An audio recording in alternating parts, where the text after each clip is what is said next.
Well, hello gentlemen.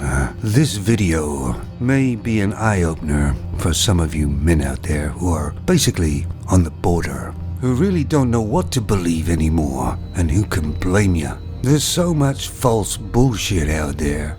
It can get confusing even for males who have a logical brain, if they're allowed to use it. But the main push has always been that the femons are kept oppressed by the patriarchy. In other words, males. However, in my logical brain at least, that doesn't compute. I believe it's actually the other way round. I believe the femons generally are the privileged, the entitled. Because if they were so oppressed, how could they believe that the laws don't apply to them?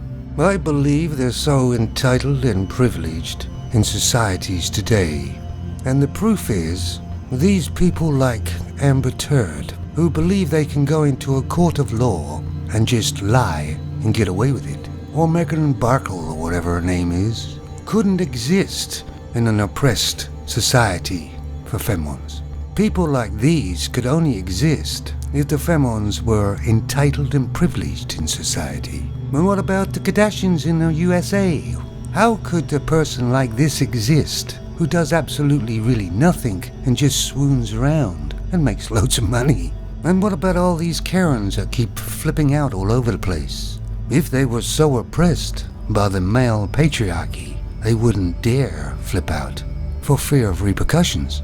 So once again, the femons are creating smoke and mirrors. Generally speaking, femons always blame other people for something they're doing themselves. Oh, there is persecution in society and oppression, but it's not done by the males in general. It's done by the femons towards males. No, these femons could only exist in the Western and European world, where femons are considered goddesses, at least to themselves. Let them go to, say, North Korea and try doing and saying the same sort of things, acting out. I wonder how that would go when they're in a country that actually is oppressed.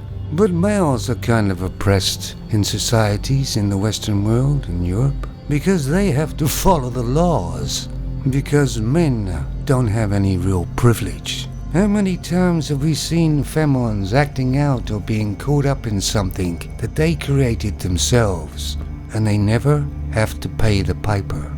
Femons have moaned and complained and whined ever since time has began, and even when they have it all, they will still complain.